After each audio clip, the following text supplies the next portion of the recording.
If you had to summarize your financial life with one word, what would that word be? But I think the one that keeps coming back is just discipline. I would say discipline, that's something that it's a trained habit, right? Nobody wakes up and you're just disciplined, right? It's something you have to work at. And especially in marriage, it's something that we had to, it's a push and pull of finding where that discipline meter lands, because that word it means different things to different people. So I would say disciplined is the word that I would summarize everything with. That is really interesting. So if you had to summarize your whole financial life, you've chosen the word discipline. Now, as a financial planner, my follow-up question is, well, what has that discipline been able to do for you?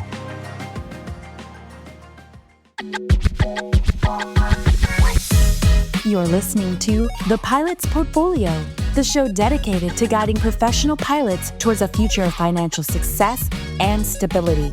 Fly along with your host, Timothy P. Pope, as he provides financial planning insights and answers to your burning questions, and dives into real-life stories from fellow pilots who share their successes and cautionary tales. The Pilot's Portfolio takes off now. Well, folks, I'm excited to bring you this episode of Pilot's Portfolio. You've heard me tease it at the end of last year. You heard me talk about it earlier in previous episodes this year. We're doing something a little different for season 3, something to spice it up, something I think it's going to be a bit more fun. So welcome to this episode's peer-to-peer segment. And joining us today is André. André, welcome to Pilot's Portfolio. Tim, thank you so much for having me. I'm looking forward to this conversation. When you came with the idea, the answer was yes, automatically. I didn't even need to know the context. I just knew it was going to be a yes. Well, I appreciate your being willing to hop on and talk about these things to our listeners because, hey, with this peer-to-peer segment, what we're looking to do is there's a lot of pilots that listen to this show. Obviously, this is a financial show. And instead of just having Tim, the certified financial planner, behind the mic all the time, or other, industry experts all the time, I thought there was going to be a lot of value for pilots to be able to hear one of their peers, where they are in life, where they've come from, like, and what questions and so on that they have financially, and they can hear themselves and say, hey, you know what? I have those same exact questions, or I've overcome the same thing, or I've got the same problems, right? So I appreciate you jumping on. Absolutely. I'm excited to help pilots. I love helping pilots, because I think one of the things that makes this industry great is different perspectives, right? Every pilot you meet is a different journey, a different story, a different financial background, and everyone has needs and desires that they want to see. Okay, did someone else do this already? Am I kind of weird? Am I not weird? And then just get some validation in that. So it's definitely an important topic to talk about. And, money is one of those things that a lot of people shy away from. And that's an option.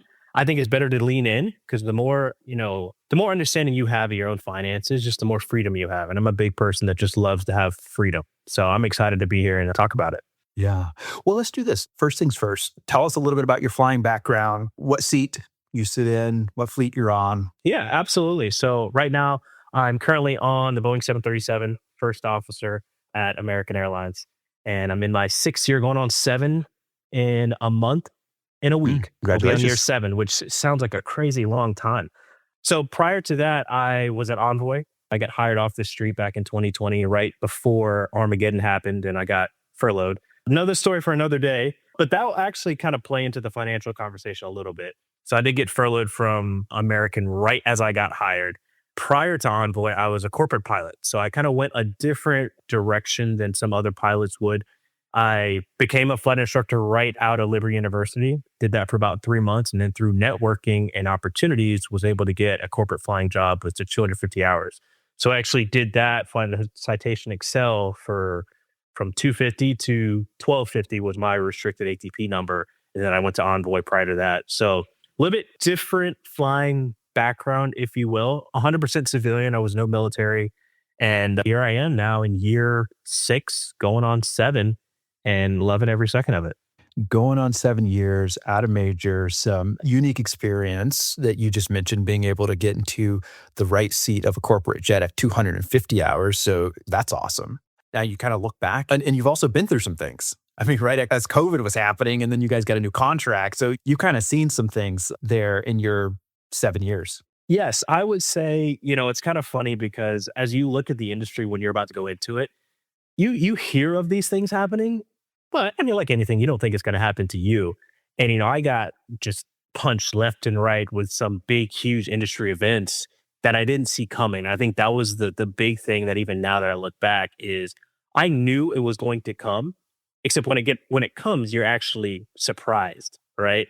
So, COVID, I worked my whole life working my tail off to get hired off the street from Envoy, which, if there's any listener that it's at a wholly owned, you know how difficult it is. And right when you get to that pinnacle of your career, March 17th, 2020, you get that dreaded email saying, hey, don't come in for your first day, and we don't know what the future is going to be. We know we want you on property, but that's all we can tell you, and then living through that period of not knowing what's going to happen. And then, the day of October, was it October 1st of 2020 when all the furloughs happened? I remember sitting there watching C-SPAN, never watched C-SPAN that much in my life, hoping a bill was going to pass, and it didn't. And right then I got furloughed from my dream job. I was the most junior pilot at American. So number 15,710. And I was the first person out the door. Well, I want to dig into that. Financially, what did that mean for you? Were you married? Like, give us a little bit more color. What was happening in Andre's life at that point?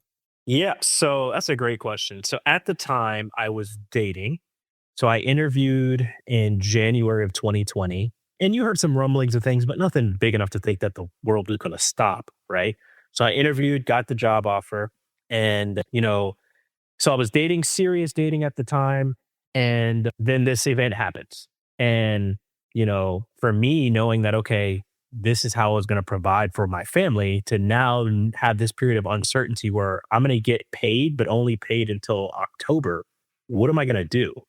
Right? I have someone that's relying on me. And then during that time, I also proposed. Between March and October, you proposed. Yeah.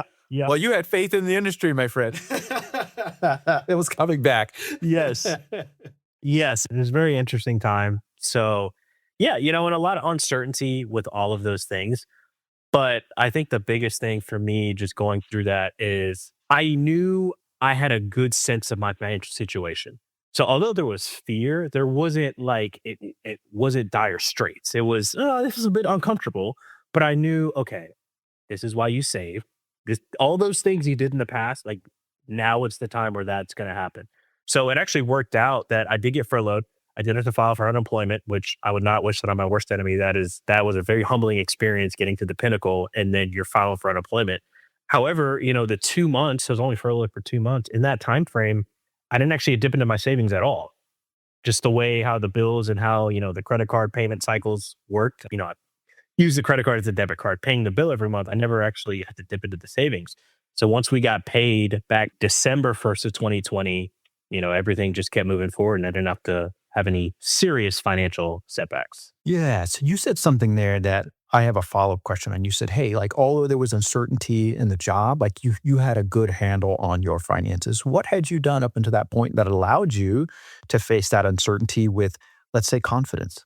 Yeah, I think the first thing is discipline, saving, rainy day fund, just making sure that asking yourself that question, okay, if the worst happened right now, how would I feel?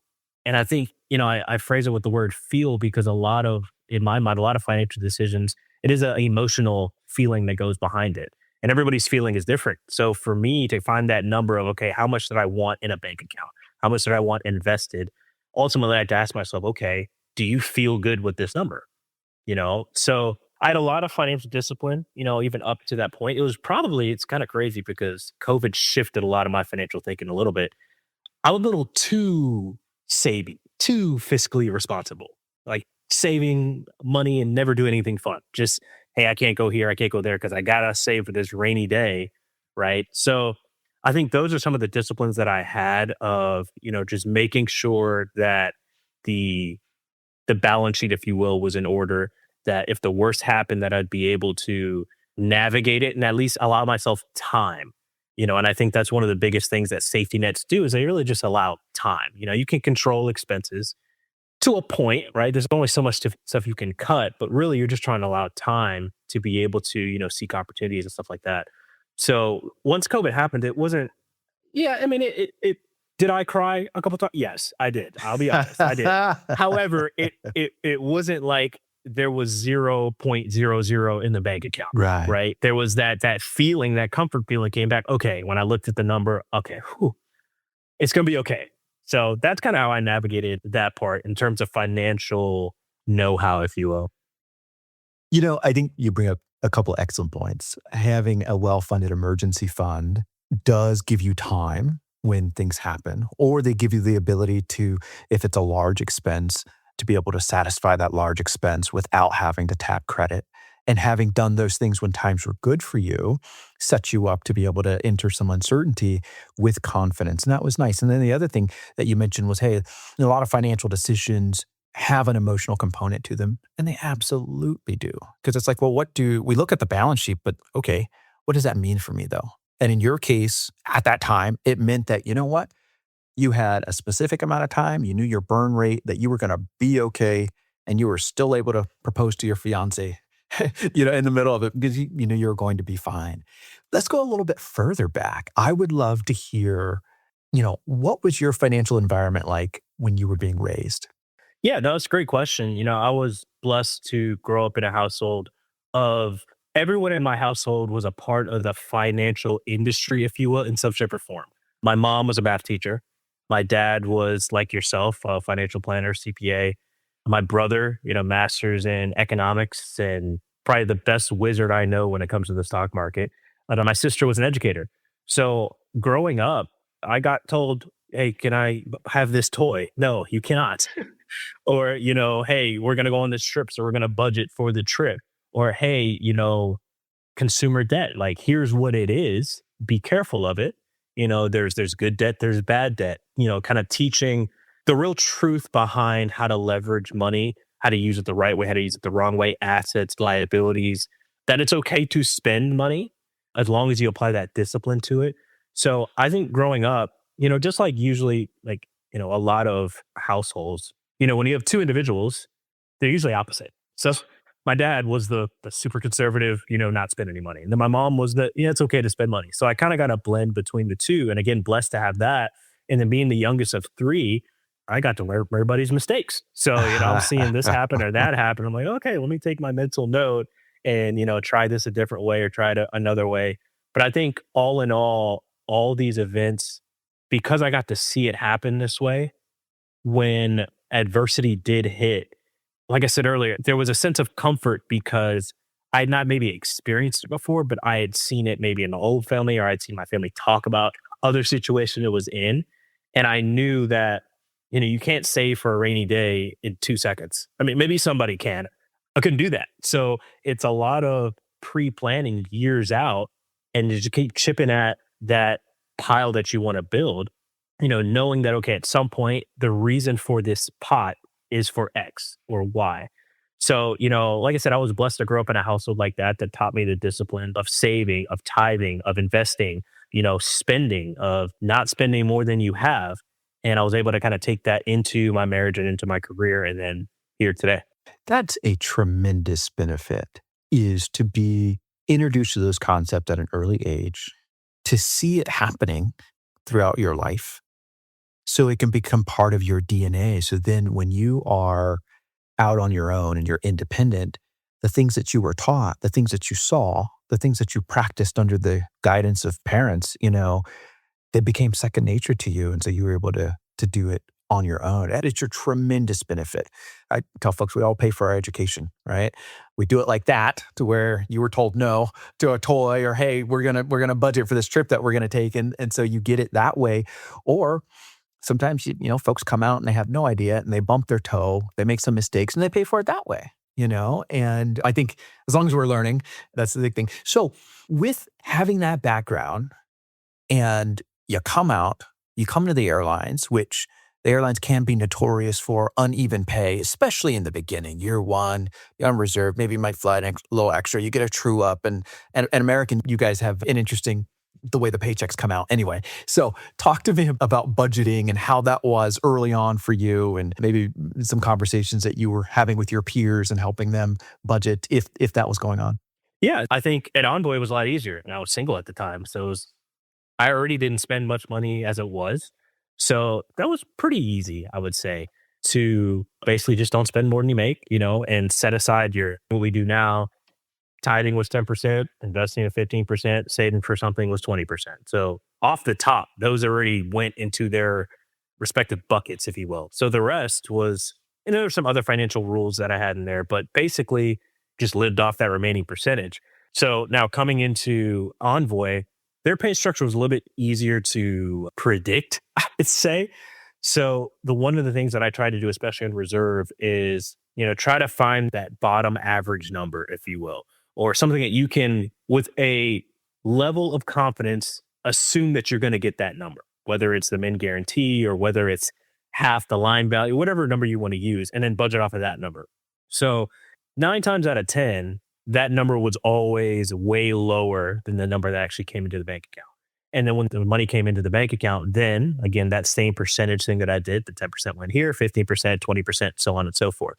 So now coming into a major, obviously the checks are a little bit bigger.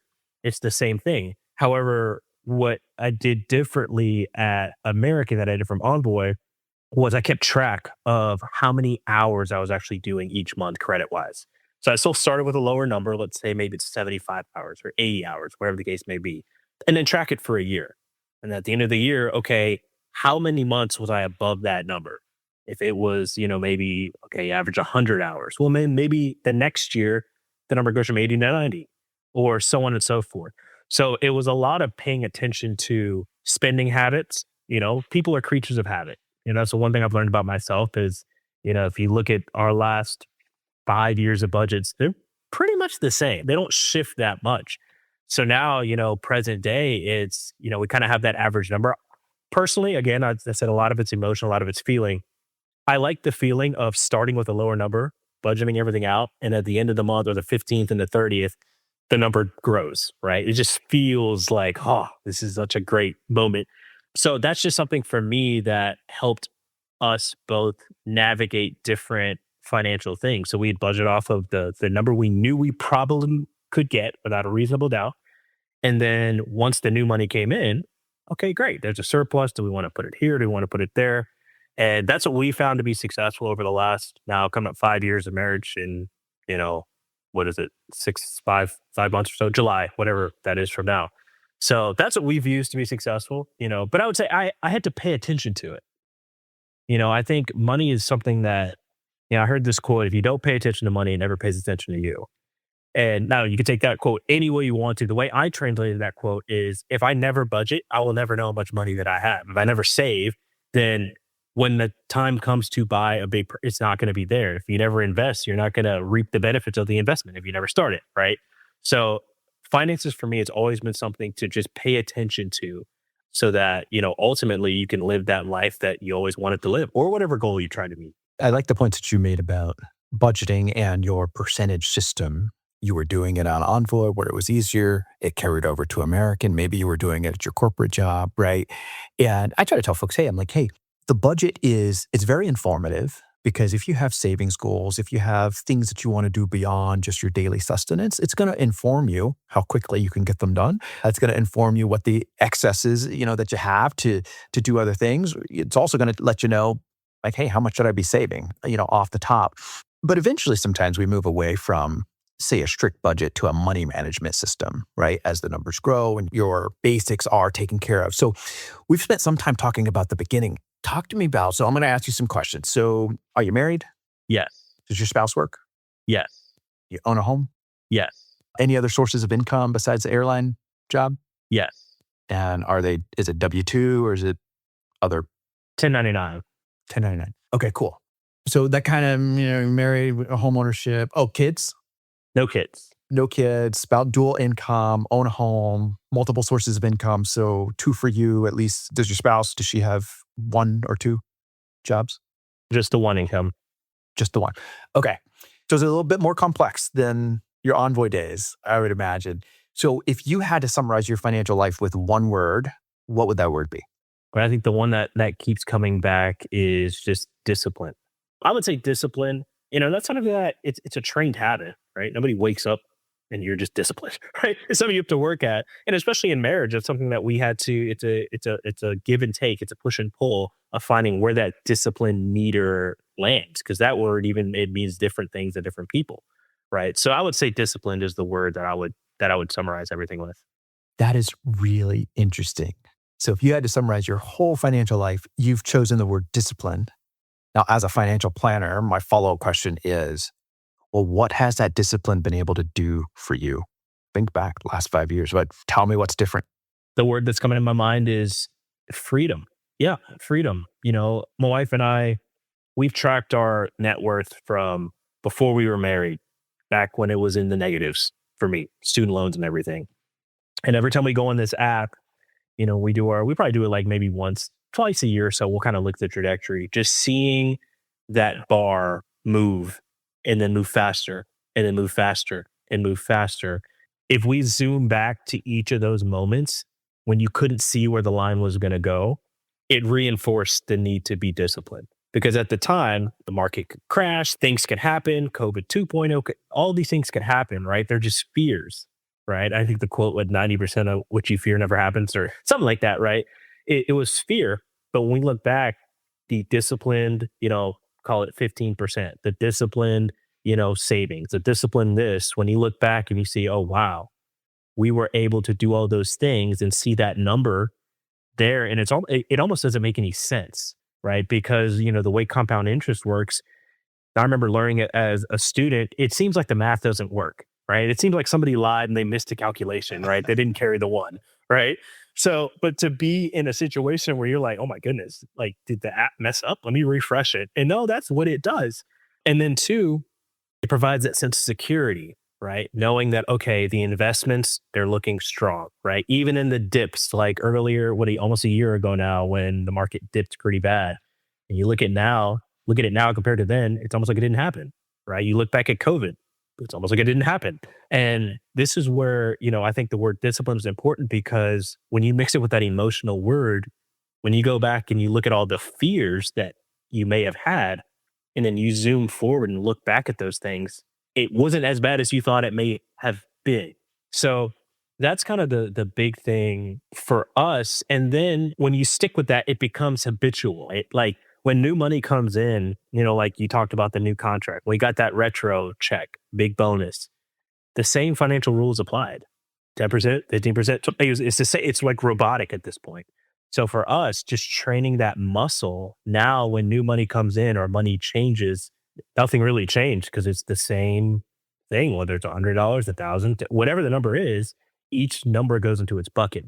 So it provided a sense of freedom. So now if you want to plan that trip, like the wife and I just went to Switzerland in October, that was a deliberate plan for years. It's a travel bucket that we put money into, right? So then we get to that point and we haven't traveled anywhere. Well, the money in the bucket is for travel. So it's not like we have to dip into, we got to, pull a loan out against a 401k, or we got to dip into the savings. It's no, because we were disciplined and planned this early on, the money's already there, right? So I would say freedom is what that discipline has allowed us to see if I look back over the last 5 years. Freedom. Wow. I love that. And you hit on a couple things. Discipline, one, to have a organized financial life in the first place, to know the dollars that are coming in, to know what's going out. So that's like the baseline. The second level of discipline is, hey, let's go ahead and live on less than what we make. Heard you earlier say, hey, you use a credit card like a debit card. We don't carry a balance on it, so you're not paying interest. I heard, tithing was 10%, 15% was savings. So right off the top, there's 25% of your income that you're not living on. And then of course you got taxes to pay. So there's even more that you're not living on. Then you talked about other buckets that you're saving for. So the discipline to live on less than what we make. And then the discipline to stay in the market when times are turbulent. Many moons ago, before I was working with professional pilots, I would ask clients, I'm like, hey, like if you went on an airplane trip and captain came on and said, ladies and gentlemen, we're having some rough air. Like, would you go ask for a parachute? No. You would go put your seatbelt on and stay in there. Stay in your seat until you got to where you were going, right? So I love that discipline to stay in the seat, to continue with your investments. And now over time, you have this financial freedom. Now, before we keep going, I'd like to mention this. At 360 Aviation Advisors, we help successful professional pilots who have outgrown DIY investing. We help them coordinate retirement planning, investments, and tax decisions with ease and clarity. Because at a certain point, building and preserving wealth to support the life you enjoy takes a team. To learn more, visit 360aviationadvisors.com. That's 360aviationadvisors.com. Now back to the show. So as you think about how your life has changed financially, it sounded like you have a bit more going on than you did at your days at Envoy or even earlier at your days at American. When you think about your priorities right now, what priorities come to mind? Financial priorities?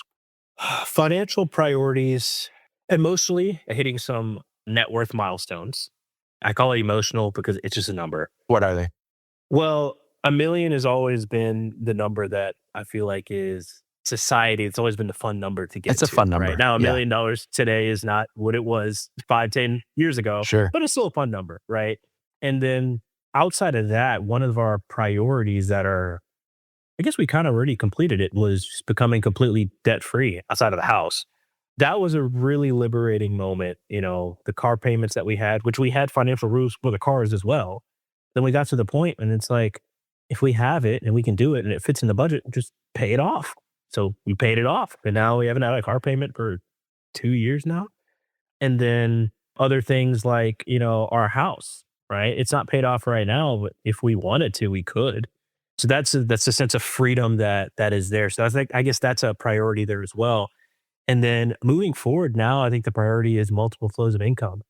After going through that COVID situation, one thing that woke me up to is, my dad used to tell me this all the time: your job is only as good as the stroke of a pen. And I saw that head on. October 1st hit, boom, it's gone. You can cry about it. You can be emotional about it. It's gone. There's nothing you can do about it. Now what? Right. So a big priority in, 2026 and beyond is now taking that freedom, right? The extra income and tapping into things that I like to do and seeing, okay, can this be monetized? Right? Passions that I may have or different things that I may interest in, and creating more spigots of income, so that would love to be in a situation where, if American paused paychecks, it would be okay. Like, it's okay. I mean, obviously you want your income, but it wouldn't be that big of a deal because you had other flows, right? So, I've always had the quote, there's nothing more powerful in this world than a person with options. And that's something that I've always tried to stick with. Okay, yes, this career is great. However, it is a very consistent career in the fact that something happens every 5 to 8 years. I don't know how it works that way, but it just does, right? So, we're 5 years removed from COVID. Something's going to happen. So now I can either just ride the wave, right? Ride the turbulence, go through that emotional wave, or tap into some other things to maybe offset that income. So yeah, I think that's right. the priority for 26 that, we've talked about. But I would say to get to that point of priorities, it had to start somewhere, right? If you asked me 5 years ago if I was thinking about multiple flows of income right before I got furloughed, no, I was thinking about the income. Like, how am I going to eat now? Right. So that's what I would say to that question. And that could take, a number of forms, right? Multiple streams of income. It could be passive. It could be active. It could be, a business that you do. There's so many things, so many forms that it could take, right? Another question that I have for you is, so as you rate your own financial savvy, would you consider and I heard you loud and clear, the way you were raised and the voices and the influences that you had at home, would you consider yourself as someone that's financially savvy, not financially savvy? Like, where would you rank your knowledge and comfort level? I would say, generally speaking, financially savvy is what I would characterize it as. And now, as you think about how things have changed for you over time and where you are right now, like, what is one financial area that it would just, like, man, if you could get more clarity on how to solve that problem or crack that nut, like, what would that area be? In finance in general, I think it's important for anyone you have to have discipline, right? But within discipline, you almost have to create financial rules for yourself. And that number changes. Risk tolerance. Everybody's risk tolerance is different, right? Some of it's emotional, some of it's based on age, some of it's based on, your financial situation, right? So I would say for me, I've always been a more conservatively minded the planning has always been very conservatively minded. So risk is not something that I like to take too much. When you say risk, could you define it for us? Yeah, when I say risk, I mean more volatility, right? So, for example, let's just take Vanguard, like a Vanguard VGI fund, right? Basically, the S&P 500. It's risky because all money's going to be at risk, but generally speaking, it does what the S&P 500 does. So it's not really a steep risk. But then you have funds that are like, a fund that we're in is Barron Funds by Ron Barron at Barron Capital. And it's a riskier fund because they invested in like Tesla like years ago and some of these niche markets and companies that just pose, you don't really know what's going to happen, but if it's great, it's great. And if it's not, it's not, right? So for me, the S&P has kind of always been like it is for a lot of people. It's always been my barometer. And I know some people my age will go maybe more risky than the S&P. Some go more conservative than the S&P. So I would say for me to answer your question, one area that I have not tapped into much, and some of it's risk, some of it's not, is things like gold, silver, or the big money topic now is crypto, right? Crypto is not in the portfolio at all. Because for me, in my opinion, it's a little risky, right? So I would say that would be the question to you when you look at things like gold, silver, or something that's a little bit separate than that, a crypto. How do you as a financial planner kind of lump that into a portfolio? If it should be there or it shouldn't be there, how do you kind of assess the yes or no to going into those avenues? Yeah, that's a good question. So I like the way you defined risk because I was just thinking market volatility, right? And different folks think about, I was thinking market volatility, but then also just there's inherent risk in business and so on, some of the things that in creating your additional income streams. So I'm glad that you define that. And also some folks hear, hey, like I'm comfortable with the S&P 500. There's some on the risk spectrum that would be like, oh, I'm less comfortable with the S&P 500. So I'm glad that we had you define it. So as a financial planner, when I think about building a portfolio, and there's certain things that should be inside and certain things that maybe are more speculative, right? When you think about crypto, whatever coin you want, right? So I think about those more of as a speculative piece of the portfolio. And clients will have it. And we say, hey, well, if you're going to add this to your portfolio, what job is it doing? Right. So you think about the stocks in your portfolio are typically going to be your growth engines, and you can separate those from, say, value or growth stocks or large cap and medium and small cap companies. And we can assign them over the track record that we have of the observable stock market. Hey, here's the characteristics that these different asset classes usually take. So if we're going to add something and it's going to be part of our investment universe, typically I want to know, like, what job am I asking this asset to do? Because all it is either I'm asking it to help grow my assets over time, or I might be asking it to hedge against some kind of risk, right? And so those are really two big components of a portfolio. So with crypto, I will typically consider that more of a speculative piece. And for folks that are going to add a speculative piece of the portfolio or a speculative asset into their portfolio, I think they should ascribe some rules to it, just like you were talking about. Hey, what percentage of this am I okay being of my overall portfolio? Am I okay if this is 50% of my portfolio? Ooh, that might be a lot for a speculative position, right? Particularly if you don't have a high risk tolerance. Am I okay with it being 5% of my portfolio? Will I have the discipline to, if I add it at 5 and it grows to 10, to shave off those gains and reposition that somewhere else in the portfolio? So that word discipline comes up when you think about rebalancing and keeping the risk of the overall portfolio in check. So that's one thing. And then you think about commodities, gold, silver, other precious metals.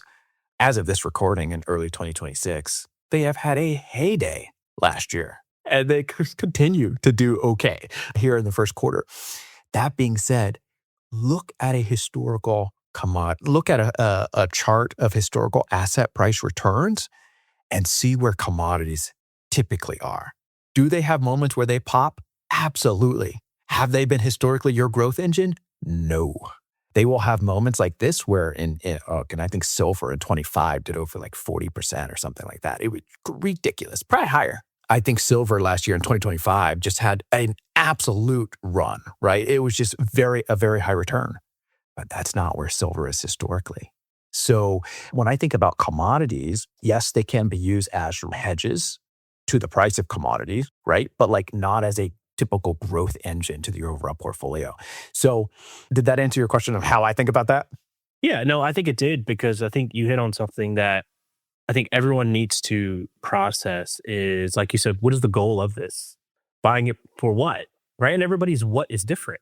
And then again, it goes back to that risk word. Should you have 100% in crypto? I wouldn't. But I mean, hey, if you can hedge it against something, go right ahead. Right. I'm not going to tell you to do that. But again, I think it's those questions you have to ask yourself, right? Is that feeling word? I keep coming back to the feeling word, right? Is where are we trying to go? And then how are we going to get to that point in the most efficient manner, right? Because, like you said, silver, right? It did great. Does that mean it's going to do it every year? No, right? The S&P did great. Does that mean it's going to do that every year? No. Now there's historical averages, right? And I think that's where the financial rules, like you said, rebalancing. Some people do, okay, I'll do this much crypto till it gets to this percentage, and then we'll just rebalance it down, right? So, a lot of what we do in the even budgeting is percentage based, right? Nothing's actual number based. Everything is percentage based. That way it's just an easy number to, okay, right now we're going to go 15%. And then, well, maybe your feelings change over time. Your circumstances change over time. Maybe you get more income. Then maybe that 15 goes to 20 or so on and so forth. So I think it definitely adds more clarity to that. And I think that's an area, a hot topic now of crypto. It's, well, what do we do with this? Is it good? Is it bad? And you price it a lot is, well, it depends, right? It depends. There's that. And I think to your point as well, we can't really let FOMO create our investment portfolio. Ooh, I see some eye-popping returns. Maybe I'm going to load up on that now. A lot of times, once you see the eye-popping returns, they're done. You had to be in it before the eye-popping returns happened. And then, going back to, hey, well, what role do I want this to play in my portfolio as well? Like FOMO is not really part of that, So now I do believe that everybody deserves some fun money themselves. So do you have a brokerage account that you play around in? In investments? Yes. I would say we have different buckets of investment accounts. So one bucket is retirement, right? What is the goal? Well, it's to retire. So that money is there. It does not get touched. If the world fell apart, it does not get touched. That's what it sits there and does. Then we have a non-retirement money. That one, it may be a little fun, but not really. It's still more of a structured fund with, ETFs, mutual funds that have a good track record, good history. That intent, whenever the time comes, maybe we retire at 65, you can use it for a multitude of different things, just a different bucket. And then there's another bucket. Again, I wouldn't consider it fun money. It's more of super conservative investments, meaning I could go to a bank and put it in a savings account. I could go to an online bank and put it in a higher yielding savings account, or I could put it in a more conservative fund that's kind of in between, right? It's better return than a bank would do, but it's less than like the S&P would do. That's kind of how we divide our three accounts into. I wouldn't categorize it as fun money. I would say each of those buckets just have different purposes that we angle with those. I love that you said that, because as you're speaking, I'm saying, well, hey, you know what? Maybe Andre is not interested in trading. And so if somebody's not interested in trading, then that's very easy to say, hey, like, do exactly what you described, versus when I think about fun money, I think somebody who has a trading itch, or they want to dabble a little bit. I'm like, all right, well, you take a smaller percentage of your portfolio, you set that on the side. That's what you get to work with. But you really let your long-term money be disciplined, be strategic, as we already talked about before. Hey, pilot, are you looking to save 20% on the sale or purchase of your next home? Let me tell you about a friend of the show, Beacon Relocation. With Beacon's exclusive real estate benefit, you can save thousands. My family has actually used their services when we needed to sell a property that was multiple states away. Beacon has over 1,500 experienced agents providing outstanding service and expertise as they guide you through every step of the buying or selling process. They'll even connect you with a national lender who offers competitive rates and discounted programs. As a Pilot's Portfolio listener, you are eligible to receive 20% of the real estate agent's commission towards your closing cost on the sale or purchase of your home. Visit beaconrelocation.com today. Select Pilot's Portfolio via the Apply Now drop-down menu to activate your benefits and make your next move your best move.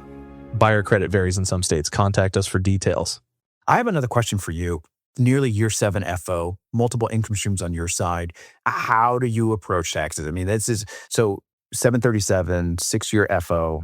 I don't know how many hours you credit. Earlier I heard you say maybe 90, maybe 100, right? So like as a planner who knows your contract and knows what those number means, I know what that means. And then you said your wife is a nurse practitioner. Okay, so there's 6 figures of income there. You have another income stream that's 1099. How do you approach your tax planning?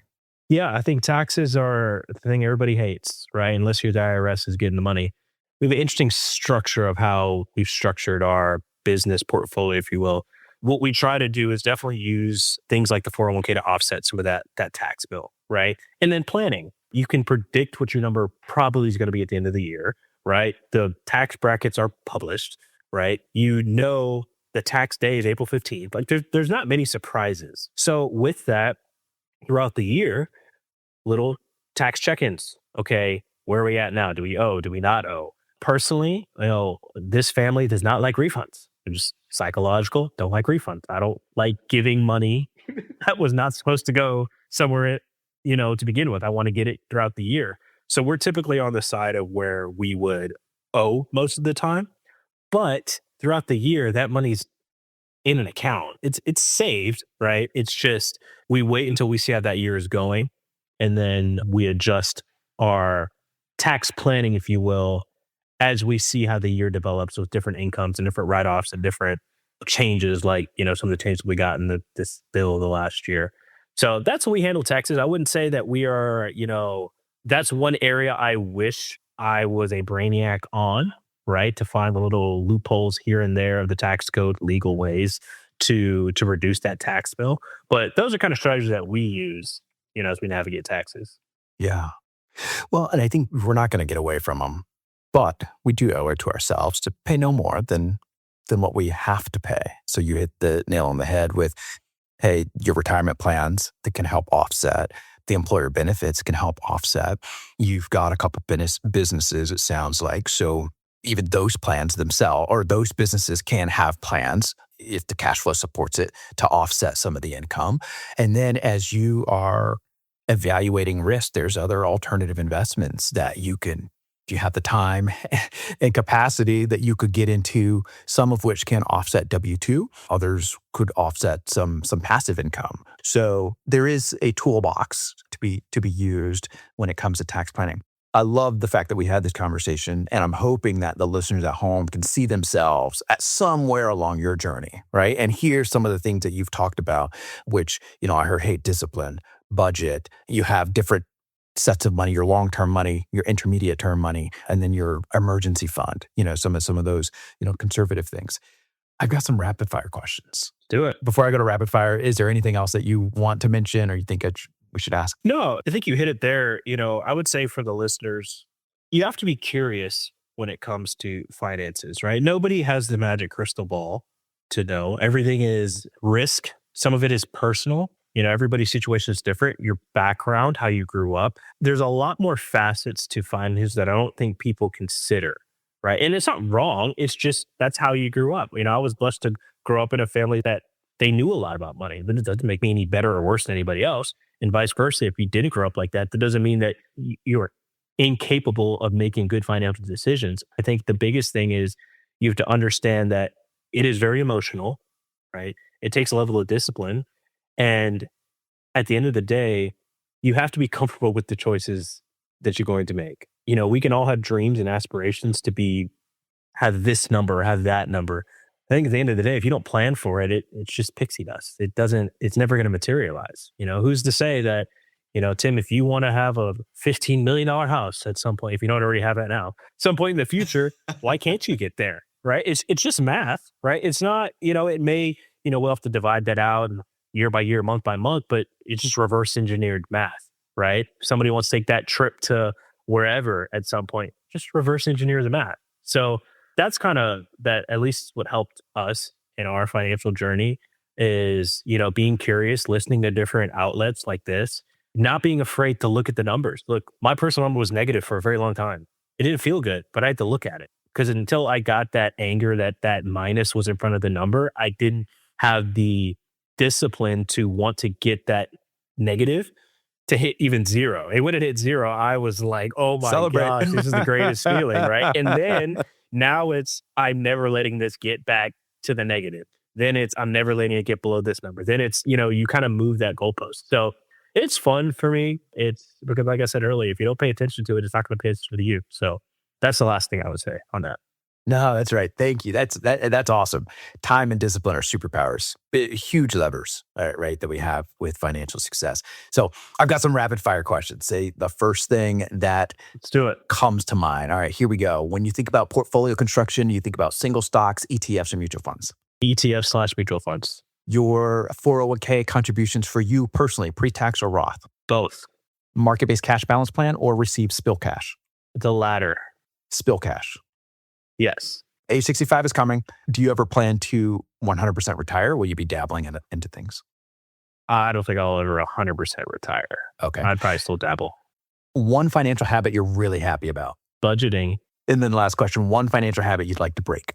Ooh. Not being afraid to spend money, which sounds counterintuitive to what we're saying, right? And just to elaborate on that, the reason why is pre-COVID, I didn't do trips. I didn't go anywhere. I didn't do everything. I was just this scared person that just kept saving for this rainy day, this rainy day, this rainy day. The rainy day hit. I still felt bad about it.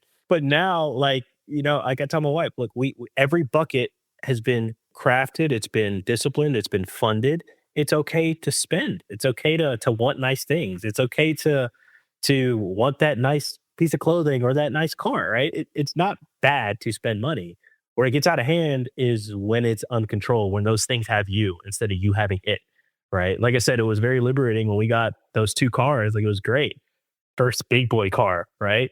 And then, okay, let's pay it off. That's a habit that I am breaking, that I want to be okay spending money, knowing that the hard work has already been, emphasis on the hard work part has already been done. I don't want somebody out there to think like, oh yeah, let me just go spend a whole bunch of money.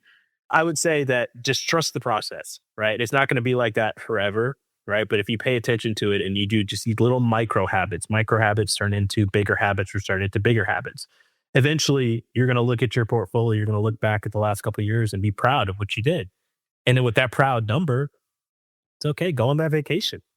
Go get the suite, go get the extra mod on the car or whatever the case may be, knowing that we're going to be okay because we already took care of our finances prior to. So very long answer to a very rapid fire short question, but that's what I would say. Spend more money. All right. So you heard it here first. Well, guys, this is going to do it for this peer-to-peer segment of the Pilot's Portfolio. André, thank you so much for joining us. Absolutely. This was fun. This was really fun. I love talking about money. And thanks for having me on the show. Thanks for doing this. It's needed. If nobody's ever told you that, I'm telling you that now. It is needed. And hopefully you can get a lot more perspectives on. And that's what I'll say. The last thing is perspectives matter. Everybody's different, right? So all the listeners, you may be hearing my story and take 2% of it. Great. You may take 90% of somebody else's, right? That's the point, is your unique situation it's just that. It's unique. So, but thank you for having me. This is fun. Absolutely. Thanks for being here. Guys, I appreciate you tuning into the show. Appreciate all the listeners. I love your questions, okay? So if you're a listener, you got questions, you haven't asked them yet, info@pilotsportfolio.com. Send it to me. Would love to put that on the next Q&A episode out there. Also, a big shout out to our sponsors, Beacon Relocation, for supporting the show, helping you guys save money on your next real estate transaction, whether it's locally or across the country. Thank you to Beacon for your support, and to the pilot out there at home that has noticed that, hey, you found financial success. All of a sudden, it seems that you don't have enough time in the day to do everything on your plate. Maybe you have lingering questions about your financial future, or the stakes have changed. If you're ready to take the relationship to the next level, to partner with an advisor who knows your industry, schedule an appointment. Let's talk. That link will be in the show notes. So guys, that's going to do it for today's episode, and we'll see you on the next one. Thank you for joining this episode of Pilot's Portfolio. If you found this information helpful, spread the word and share it with a pilot buddy. Or if you have questions and there's something that you would like to hear discussed on the show, send us an email. You can find the address in the show notes. For those of you who are ready to learn how we help professional pilots with their financial planning needs, schedule an appointment. Until next time, keep the shiny side up, and we'll see you on the next episode. Pilot's Portfolio is hosted by Timothy P. Pope. Timothy P. Pope is principal owner of 360 Aviation Advisors. 360 Aviation Advisors is a registered investment advisory firm regulated by the state of North Carolina in accordance and compliance to the securities laws and regulations. 360 Aviation Advisors does not render or offer to render personalized investment or tax advice through Pilot's Portfolio. The information provided is for informational purposes only and may not be suitable for all investors and does not constitute financial, tax, investment, or legal advice. All investments involve a degree of risk, including the risk of loss.